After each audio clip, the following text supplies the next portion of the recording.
యేసు సిలువలో పలికిన 6వ మాట. యోహాను సువార్త చదవవలసిన పని లేదు, చిన్న వాక్యం మాత్రమే.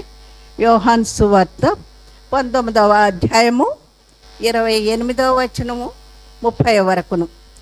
28వ వచనంలో అప్పటికి సమాప్తమైనదని యేసు ఎరిగి, 30వ వచనంలో యేసు ఆ చిరక పుచ్చుకొని సమాప్తమైనదని ఆయన పలికిన మాట.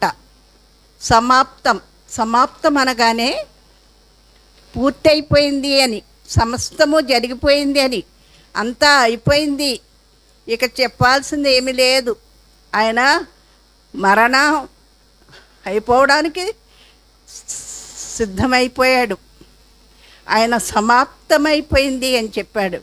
ఆ సమాప్తం అనే మాట ఆదిలోనే, ఆదికాండం గ్రంథం 2వ అధ్యాయం చదవలసిన పని లేదండి, దయచేసి వినండి. ఆకాశమును భూమియు వాటిలోనున్న సమస్త సమూహమును సంపూర్ణము చేయబడెను. ఆదిలోనే దేవుడైన యెహోవా ఆకాశమును భూమియు వాటిలో ఉన్న సమస్తాన్ని కూడా ఆయన సమాప్తం చేశాడు, సంపూర్తి చేశాడు. దేవుడు తాను చేసిన పని 7 దినములలో పూర్తి చేసెను. తాను చేసిన తన పని అంతటిని 7వ దినమున విశ్రమించెను. ఆయన పనంతయు ముగించి ఆయన విశ్రమించాడు. విశ్రమం అంటే విశ్రాంతి తీసుకున్నారని. కాబట్టి దేవుడు ఆ 7వ దినమును ఆశీర్వదించి పరిశుద్ధపరచెను. ఎలయనగా వానిలో దేవుడు తాను చేసినట్టు సృజించినట్టు తన పని అంతటి నుండి విశ్రమించెను. పని అంతటి నుండి దేవుడు విశ్రాంతిని పొందాడు, విశ్రమించెను. విశ్రాంతి, ద రెస్ట్ అనగా విశ్రాంతి ఆయనకు కావాల్సింది. ఆయన విశ్రాంతి పొందుతున్నాడు, సమాప్తం చేశాడు. రెస్ట్ ఇంగ్లీష్లో 4 లెటర్స్, REST, రెస్ట్. ఆ 4 లెటర్స్ ఏంటంటే రిలైవ్ ఆన్ గాడ్, దేవుని కొరకు జీవించు. ఎర్నెస్టల్ కాల్ ఆన్ గాడ్, దేవుని పిలుపు కొరకు చూడు. Set your heart on God, నీ హృదయాన్ని దేవుని వైపు త్రిప్పు. ట్రస్ట్ ఇన్ గాడ్, దేవుణ్ణి హత్తుకొని ఆయన యొక్క సన్నిధిలో మనం ఉన్నట్టయితే ఆయన మనకి సర్వకృప అనుగ్రహిస్తారు. ఈ 6వ మాట ఆయన వచ్చిన కార్యం సమాప్తమైందని తెలియజేస్తుంది. అనగా సంపూర్తి అయిపోయింది, విజయానికి సాదృశ్యంగా కనిపిస్తుంది. సిలువలో శ్రమలను అనుభవించిన ప్రభువారు శరీరం నలగగొట్టబడి పంచగాయాల నుండి కారిన రుధిరంతో మనందరి దోషాలు కడగబడ్డాయి. దేవుని ఉన్నతంగా మనము కొనియాడడానికి ఆయన ఉగ్రతను తట్టుకునే సమయంలో సిలువ యాగాన్ని సంపూర్తి చేసి సమాప్తమైందని ఆయన సిలువ మీద పలికారండి. యేసుక్రీస్తు ఆయన సిలువకు అప్పగింపబడటానికి ముందు ప్రార్థన చేస్తూ, యోహాను సువార్త చదవక్కర్లేదండి, యోహాను సువార్త 17వ అధ్యాయము 1వ వచనం నుండి 4 వచనాలు మీరు రాసుకోండి. 4వ మాట నేను తెలియజేస్తాను. చేయుటకు నీవు నాకు ఇచ్చిన పనిని నేను సంపూర్ణముగా నెరవేర్చి భూమి మీద నిన్ను మహిమపరచితిని.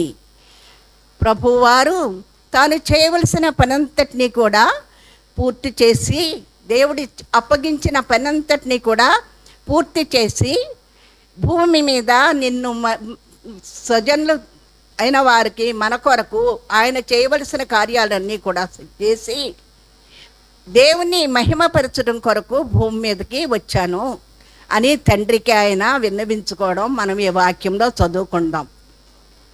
ఈ లోకంలోనికి ప్రవేశించిన ప్రభువు వారు సువార్త ప్రకటించారండి. అద్భుత కార్యాలు చేశాడు, అనేకమైన అద్భుత కార్యాలు.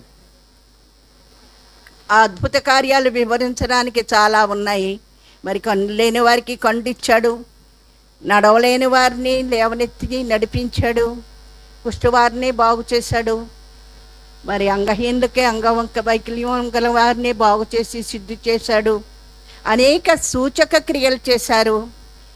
కానాలో పానీయం అయిపోయినప్పుడు కానాలో విందులో అక్కడ మరి అందరికీ సరిపడేటట్టుగా ఆయన మరి ఆ పాత్రలు నింపి గాను ఆ కుండలన్నీ కూడా నింపి ద్రాక్షారసాన్ని అందించారు. ఆయన అక్కడ ఆయన వచ్చిన కార్యమంతా పూర్తి చేశాడు. సమాప్తమైందని చెప్తున్నాడు ఆయన శిలువ మీద. మెస్సయ్యను గూర్చిన ప్రవచనాలన్నీ శిలువలో శ్రమ ద్వారా సంపూర్ణంగా నెరవేర్చబడి సమాప్తము చేయబడి ఉన్నవి అని ఆయన పలుకుతున్నారు. అంతేకాక నశించిన దానిని వెదకి రక్షించుటకు ఆయన ఈ లోకంలోనికి వచ్చిన ఆ మొదటి రాకడ ఉద్దేశము కూడా సంపూర్తి చేయబడింది, సమాప్తమైనది. మనం రక్షించబడటం క్రియల ద్వారా కాదు, కానీ ఆయన కృప ద్వారానే సిద్ధపరిచిన రక్షణను ఉచితంగా మనం అంగీకరిస్తాం. విశ్వాసముగా దేవుని ద్వారా మనకు అప్పగింపబడిన ప్రతి పనిని సక్రమంగా నెరవేర్చి సంపూర్తి చేసి ఆయన్ను మహిమపరుచుదాం. రక్షణ కార్యం సిలువలో సమాప్తమైనది. ఆ రక్షణను నీవు వ్యక్తిగతంగా స్వీకరించినప్పుడే నీవు రక్షించబడిన వ్యక్తివి అవుతావు. క్రీస్తు ప్రభు సిలువలో బలి అవడం ద్వారా ఆయన కార్యం సంపూర్తి అయింది. నా మాటలు పూర్తి చేస్తున్నాను.